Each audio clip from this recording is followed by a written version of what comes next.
I am Dr. Santosh Agrawal, Sushila Netralaya, Aurangabad. I am going to present the video on phacoemulsification in a uveitic cataract case, complicated cataract with small pupil.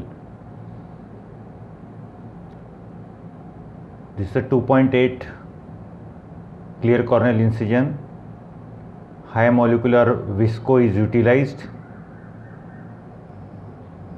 to maintain the antechamber, having good depth of the antechamber and to dilate the pupil as much possible.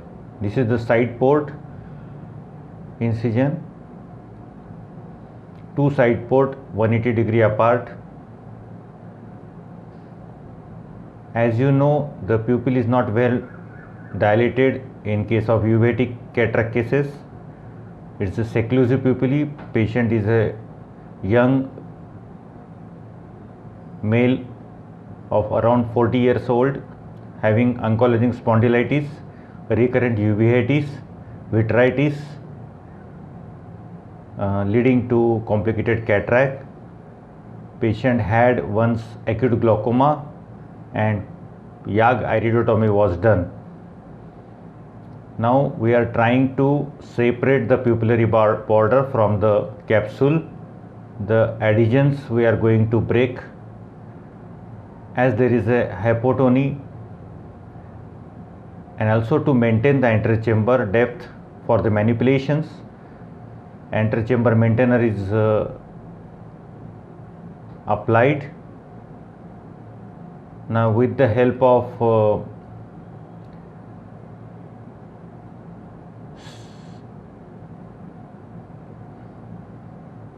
iris repositor, we tried to separate the pupillary border from the capsule.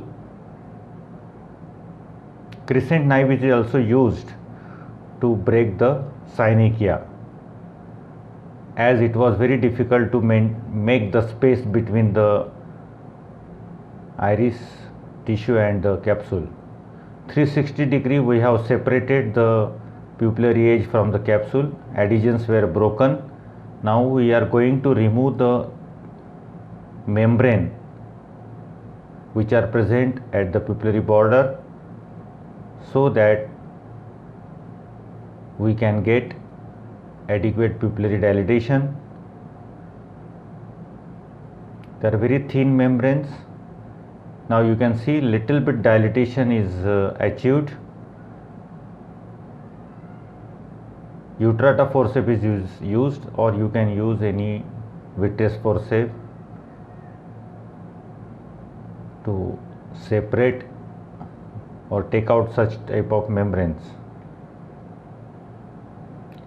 We respected the iris tissue as much possible because we know it can get inflamed postoperatively, and the very aim of the surgery is in vain.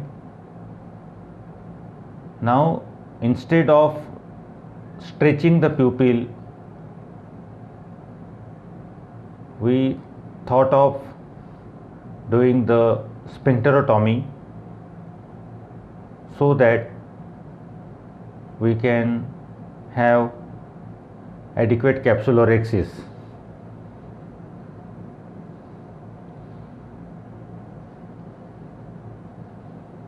Now it's a white cataract, so we have used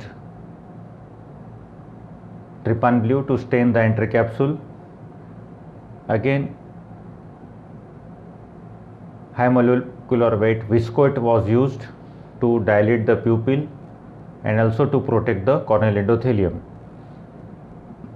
AC maintainer was used for the adequate depth of the antechamber, which pour the visco 2% HPMC as and when necessary to protect the corneal endothelium as well as to maintain the antechamber. So visco filled syringe is applied to the AC maintainer. Now we are doing the capsulorhexis, as the capsule is very fragile. At places it is thick also and calcified. So in such cases we have to do the things very delicately. We have to respect the iris tissue as much possible, so that in order to reduce the postoperative inflammation, adhesion, synechia, glaucoma and other complications. To have good outcome, intraoperative manipulation should be minimized. Now this is the curved cannula which is used to make the hydrodissection. In multiple quadrants we have done the hydrodissection. As the cataract is complicated, there are maybe adhesions, and sometimes forcibly if we apply the pressure of the fluid wave, PC can get ruptured. So to avoid that, at multiple sites the hydrodissection was performed. Now in the nucleus management, the phaco power was used minimally, and slowly it was removed.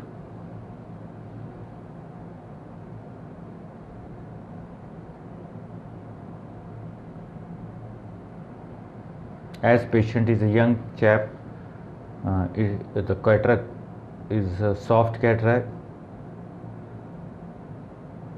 but this type of cataract we cannot predict. At places it is calcified, firm, adhesions, all the things we have to take care of. Now this is the cortex removal by the bimanual method. Irrigation aspiration, capsular bag is polished, and the cortex is removed in toto, so that in order to reduce or avoid the postoperative inflammation. Again, the chances of PCO in such cases are very high. So to reduce the chances, we have used the polisher. Now the lens is implanted.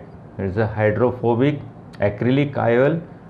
Hydrophilic IOL also, acrylic IOL can be used. One piece IOL. In the back placement is mandatory. Again, subconjunctival Dexa-Genta was given. So pre-operative we started with the steroids, and again post-operatively aggressively we have to maintain it. Thank you very much.